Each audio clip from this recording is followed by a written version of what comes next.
Wake the hell up, samurai, because that's right. We're gonna be taking another look at Cyberpunk 2077 in 2024.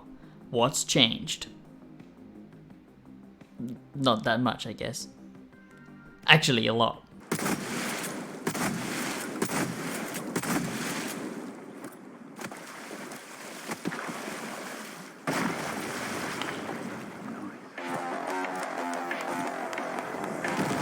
How's it going? Welcome back to a very special, majestical video with the host, The Savior. And I've been playing the hell out of Cyberpunk 2077 recently. I've been playing this game for a very long time, on and off, since release. And I was very burned by Cyberpunk, as you might know. But at the same time, I have a very special place for Cyberpunk in my heart because it gave birth to this channel to some degree and my music career. And yes, I was pissed off about it being broken, like I'm sure many of you were, but that's in the past, okay? The past is the past. We're not gonna go over old history.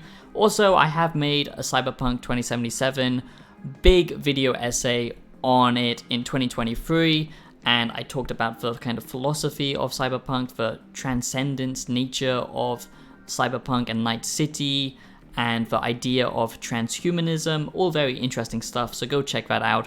But today, I want to break it down from a gameplay perspective, because a lot has changed since from even last year, and it's now in its final form, okay? Cyberpunk 2077 is complete. Oh, and by the way, if you are new to the channel and you're not a wise one already, make sure that you do subscribe. Subscribe right now. It only takes you 2 seconds. Become a wise one today and do subscribe. I would appreciate it a lot. And if you gave this video a like, yes.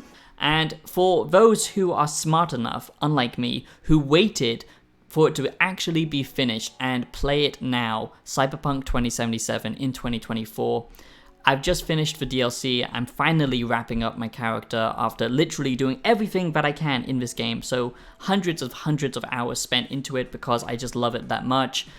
It's a very good game, and it always had the core and the bones of a good game, but it was just buried under a lot of bullshit, and a lot of different updates have changed this game. Not a lot of people realize just how much the gameplay really changed between updates, but it felt like it was almost becoming a different game, and I for one felt that that wasn't actually always a good thing. But now it's finished. Is Cyberpunk 2077 worth it in 2024? For people who have never played it, for people who hated it on, principle that it was broken and they never picked it up, now it's finally complete. Is Cyberpunk 2077 worth it in 2024?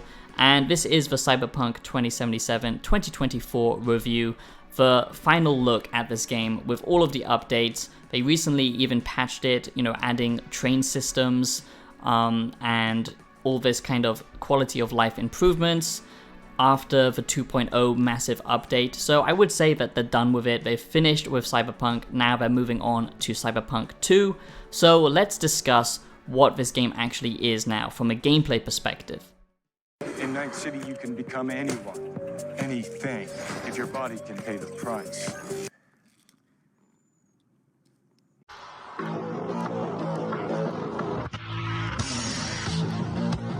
So Cyberpunk 2077 has changed a lot now that it is in its final form, and I've got to say, what a game, okay? This is probably the best AAA release that we've had in a very, very long time. AAA games are just a dying breed now, and I think a lot of people are realizing that in the gaming industry, the complete collapse of AAA, and the fact that games take so long to make now, it's not surprising that it's gonna be a long time until we see Cyberpunk 2, which is very sad. But finally, in its finished state, Cyberpunk 2077 is such a great game. It finally found its identity as an action RPG, okay? Now, sadly, it was advertised as an RPG on release, and that isn't necessarily a complete lie because there are RPG elements, and especially when it comes to the combat, you can, change it and tweak it and make some crazy builds. Especially now with the release of Phantom Liberty, there's some great big choices to be made in that DLC, but as a complete package, it's finally found its identity as an action, crazy FPS game, and I've got to say, the combat in this game is now just so good, and you can really make any build that comes to mind, okay? You can literally, be a build in a specific niche that shoots through walls. Now cyberware is actually useful, and you can even overclock your cyberware and go full David. Quick hacks now truly feel very powerful and a great way to play the game, or you can just go guns blazing and be a beefed out steroid junkie if you want. And they've just added so much where you can actually deflect bullets with samurai weapons, jump out of vehicles, slam dunk on people with sledgehammers, chuck their bodies at them, all of this crazy stuff, lots of build variation, and I really do love that. Not many games have this much diversity in its gameplay combat. The combat itself is just fantastic in Cyberpunk now. With the Edgerunners release, they really fine-tuned the combat where you felt overpowered, you had all of these different effects. After the final release now in 2024, the combat is very good still, and there is a lot of, like I said, build variation, but now you have to be very niched down into a combat build that you really want to work, okay? Unless if you play this game forever. Instead of big abilities, it's now much more percentage focused, and then you have to unlock and unlock and unlock until you find some really cool abilities. But of course, they've added a shit ton now, so it's very satisfying, and you can pull off some pretty crazy stuff.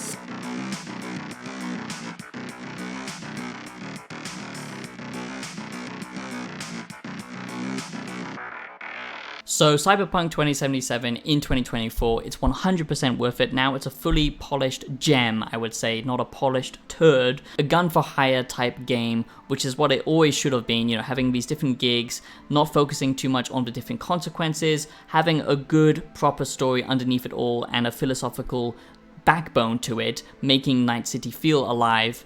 It's such a great game now, and I just want to gush about it because after the release of Phantom Liberty, it really gives me hope for the future of Cyberpunk. Now you can actually board trains and transport around the city. There are different apartments to unlock. There's a lot of customization in Cyberpunk now, loads of different vehicles to unlock, races, lots of different side objectives now. Before, the gigs were just very kind of few and far between, and they all felt a little bit the same. Now you get a lot of different interesting locations that have new gigs spawn on top of them, and I just feel like it's a complete package, and I'm just really happy about it. They've also fine-tuned the driving, which now feels a lot better. Now vehicles actually react how they should. They don't just fly off into the ether. They actually have realistic physics and gravity to them, which is very nice to say. Of course, the vehicle combat is very good as well now. Now when you actually get into trouble, it feels genuine. The corporations are after you if you piss them off. If the police are pissed off, they'll come after you. It actually feels like a full GTA experience, how it should have been, and I think this actually will be steep competition for GTA 6 now it's fully finished, and I can't wait to see what that kind of game is. But the setting of Cyberpunk is what makes it so special. So I've talked before in my other massive Cyberpunk video essay after the release of Edgerunners how it deals with transhumanism, how Night City is a character within itself and it's alive. But really taking your time with Cyberpunk, going into all of the gigs, finding all of the side missions, and actually getting to know these characters, that's when this game is at its best, because it's actually a very mature game, written for adults. It actually respects you. It doesn't treat you like a baby. Also, the gameplay mechanics don't treat you like a baby. They expect you to figure out, how these progression trees work and how to be the most badass in combat. It doesn't just play itself, you've actually got to be good at the game, especially on hard difficulty. The loot is far more better balanced now, and you get some pretty cool drops, more unique weapons, because a lot of them felt the same before. And like I said, you really have to niche down into what you enjoy, like smart weapons or tech weapons, or just being a netrunner and focusing on hacking and not even touching a weapon, which you can actually do now, which is very satisfying. I already talked about in depth about the transhumanism and the philosophy of Cyberpunk, why it's so good. Go check out my other video. But the reason why I wanted to just talk about Cyberpunk 2077 in 2024 and why you should play Cyberpunk 2077 in 2024 is because now it's fully finished and finally polished. You know, graphically, this game is above everything else that I've ever played. But just the world itself, you know, if you take the time, you talk to the characters, you do all of the side missions, it will make you think about your life. And this is something I didn't cover before, but I wanted to talk about. So Cyberpunk, you know, it doesn't give you many choices, I've got to be honest. But at the end, with Phantom Liberty included, there are quite a lot of different endings. You know, I think at least over 6 or 7. I can't remember exactly, but there's a secret ending as well. And the choices that you make, you know, they don't matter in the grand narrative of the gameplay, feeding into each other, but they do matter on their own, and I really do like that. And the side stories really speak to me, and what it really comes down to, what Cyberpunk is trying to, you know, say, apart from the transhuman narrative, is what is important to you. Is it, you know, a reputation? Is it building a legacy? You know, Night City, where everyone dies quickly, it's a consumer culture gone absolutely, you know, rampant on, you know, just modifying themselves, viewing themselves as a product that can just be tweaked and altered. Nihilism is completely rampant, the death of religion. It's, you know, this dystopian idea of corporations running our world, which, let's be honest, they already do, especially when it comes to the conversation around AI, which is getting more and more out of hand every single day, and how it makes decisions for companies and corporations. The government itself has lost its power, and corporations just own everything. You know, hyper-capitalism at its worst, okay? Transhumanism and the implications of what that looks like. That's what Cyberpunk deals so well with, and it asks a lot of questions if you look for them. But at the end of the day, when it comes down to the final decision, no spoilers, but it is about if you care about leaving a legacy, and if that even matters, if fame or, you know, leaving an imprint on humanity, on the world around you actually matters, or if it's about the people, even in a disconnected society where everyone is separated by augmentation and, you know, just drugs, addiction, and consumerism, but you can still find those few people that make life worth living, even in a shitty situation. If it's about them, if it's about sticking together and forming a close bond with one another, that's what keeps the human spirit alive. And no matter how much of a techno junkie you can be, you can't get rid of that human connection. The Socratic point of view would be to leave a legacy that helps humanity or does something, and, you know, V does have opportunities to impact the world of Night City a lot, good and bad.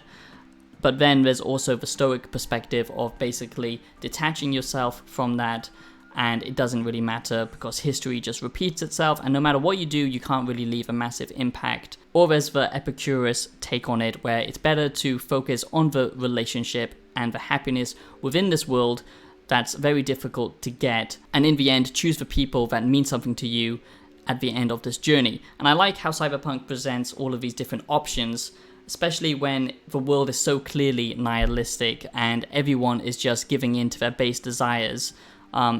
And this idea of a legend being a Night City legend, something that anime touched on, it's very interesting, because what does that really matter in a world that you can just be replaced in the next day by another souped up cyber junkie?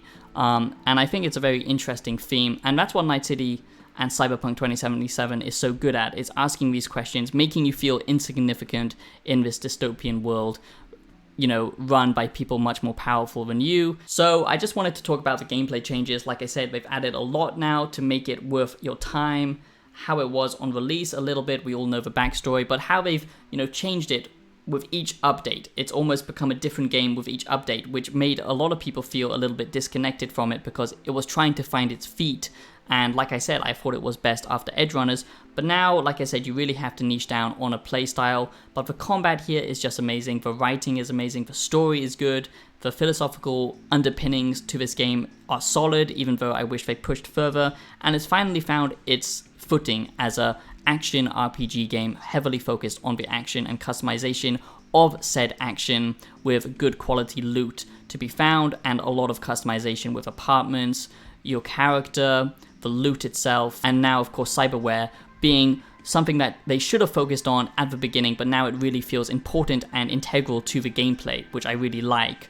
So that's why I wanted to cover Cyberpunk 2077 in 2024. Now it's all done, now it's all said and done. Is Cyberpunk 2077 worth it in 2024? 100% yes it is, okay? And for people who have held off this long, or for people who wanted to, you know, maybe play it again on a new save file, now it's all finished, I would highly recommend it, because this game is probably top tier at the moment when it comes to AAA releases. So I just wanted to cover Cyberpunk in its final form, and let me know if you're gonna play Cyberpunk 2077 in 2024, how much it's changed over the years. I do hope you enjoyed this special look and yearly review of Cyberpunk 2077, and I probably won't touch this game again for a very long time. And if you did, I hope you did subscribe and share the video around. That would help a lot. Drop a small donation, that would also be very much appreciated. Now I'm trying to go full time with this channel, so I would appreciate it a lot. And I'll be seeing you in the next video. Have a great day. Peace out.